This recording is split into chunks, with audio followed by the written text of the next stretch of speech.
Dans cette vidéo, mon ami, on va voir tous les deux comment écrire un livre best-seller et faire en sorte de rendre son livre best-seller, tout simplement.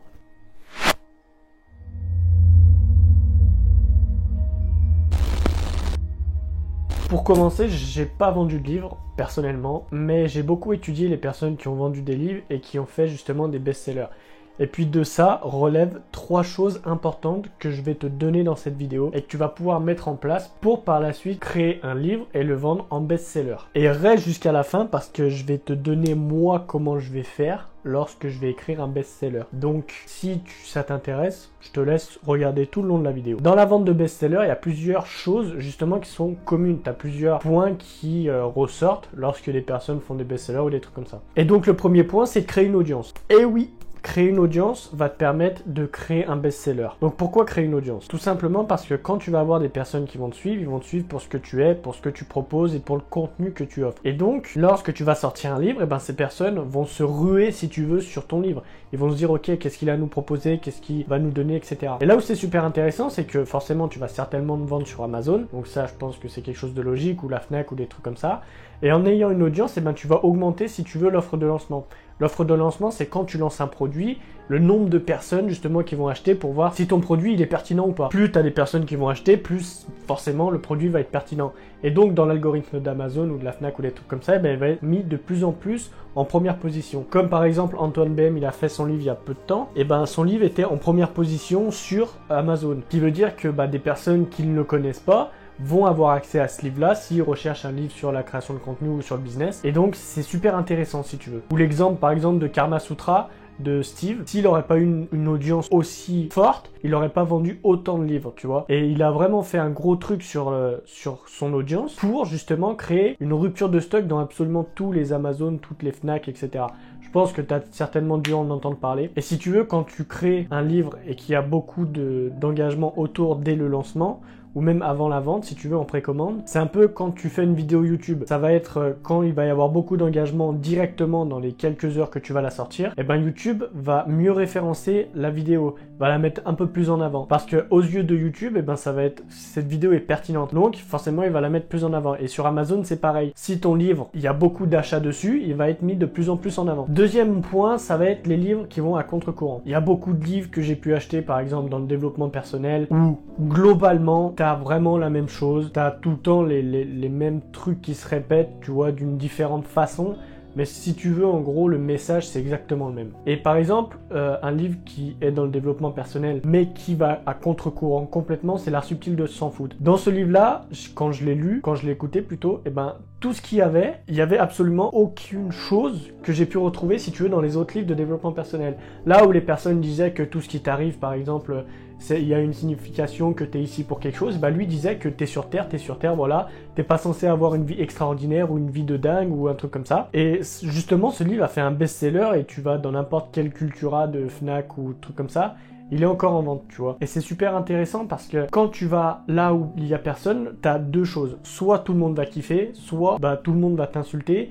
Et donc, si tu veux, c'est un peu le problème ou le risque du contre-courant. C'est que tu vas t'attirer beaucoup d'ennemis, mais tu peux être sûr que les personnes qui vont te suivre, ça va être des personnes qui vont vraiment être engagées avec les mêmes convictions que toi et qui vont être beaucoup plus engagées que de simples personnes lambda, tu vois, qui tomberaient sur ton livre par exemple. Parce que le truc, c'est que tu vas à l'opposé de la masse et en allant à l'opposé de la masse, forcément, il y a des gens qui, en fait, tu vas aller à l'encontre des valeurs des personnes et forcément, il y a des personnes qui vont te jeter des cailloux ou des tomates ou qui vont te jeter des poings dans la gueule.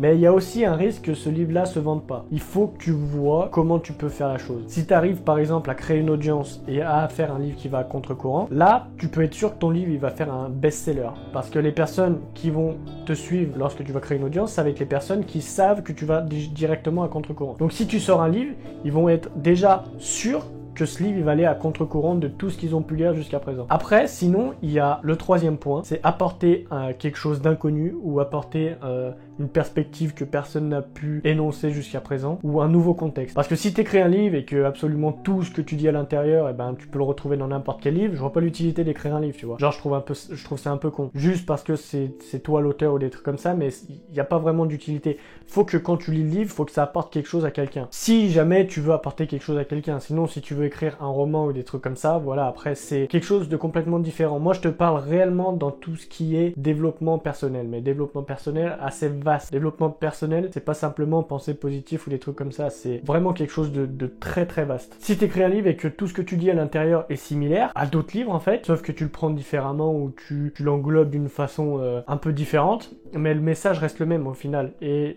je vois pas pourquoi les personnes viendraient, si tu veux, acheter ton livre alors que le message il est pareil dans 10 000 livres en fait. Tu vois, comme par exemple le livre Biologie des croyances, c'est un contexte qui, bah déjà c'est un best-seller, mais c'est un contexte et puis une perspective que jusqu'à présent on ne connaissait pas, tu vois. Tout ce qui était médecine, biologie ou des trucs comme ça, si tu étudies un peu la chose ou si tu creuses un petit peu la chose, tu verras que tout le contexte qui est dit dans ce livre-là, eh ben ça va à l'encontre de toute la médecine en fait, si tu veux. Mais grosso modo, c'est ça en fait, c'est que dans son livre Biologie des croyances, il aborde des choses auxquelles, bah si t'es médecin ou si tu étudies tout ce qui est médecine, etc., eh ben ces personnes-là vont le rejeter. Donc il va aller à l'encontre de la masse, si tu veux. Donc ça revient au deuxième point qui est aller à contre-courant. Mais en attendant, tu vas à contre-courant, mais aussi tu abordes un nouveau contexte, des idées que personne, si tu veux, n'avait abordées jusqu'à présent. Et puis je pense que la réelle clé d'un best-seller, c'est vraiment d'aller à contre-courant. Parce que beaucoup de livres vont à contre-courant de la masse. Quand tu regardes par exemple L'autoroute du millionnaire, ça va à contre-courant. Tu regardes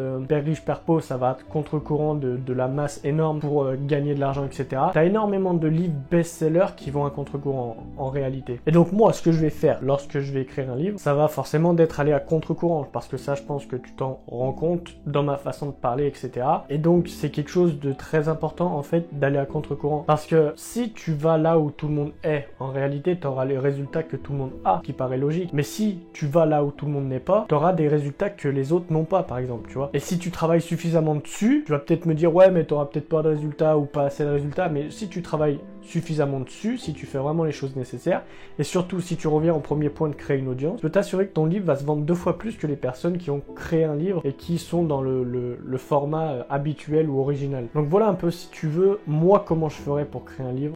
Créer un livre à contre-courant dans la façon de parler ou dans la façon de rédiger le livre, et de 2, créer une audience pour que ce soit beaucoup plus facile à vendre. Et la troisième chose, forcément, c'est apporter une perspective inconnue que les personnes n'arrivent pas à ou n'ont pas pu voir, par exemple. Je pense que c'est vraiment les 3 points qu'il faut que tu abordes dans la rédaction d'un livre. Tu peux vendre des livres sans créer une audience, c'est sûr, mais ça prendra beaucoup plus de temps pour que ce soit un best-seller. Quand tu regardes Influence et Manipulation, il a été écrit dans les années je sais plus, 80 ou 70, et on n'avait pas accès à une audience, tu vois, dans cette époque-là. Et c'est simplement maintenant qu'il est vraiment best-seller. Après, c'est sur le long terme aussi, si tu ne veux pas créer une audience. Et tu peux rédiger un livre et créer un best-seller, simplement en allant par exemple à contre-courant et aborder une perspective que les personnes n'ont pas, tu vois. Personnellement, moi, ça sera les 3 points que je mettrai en place lorsque je rédigerai mon livre.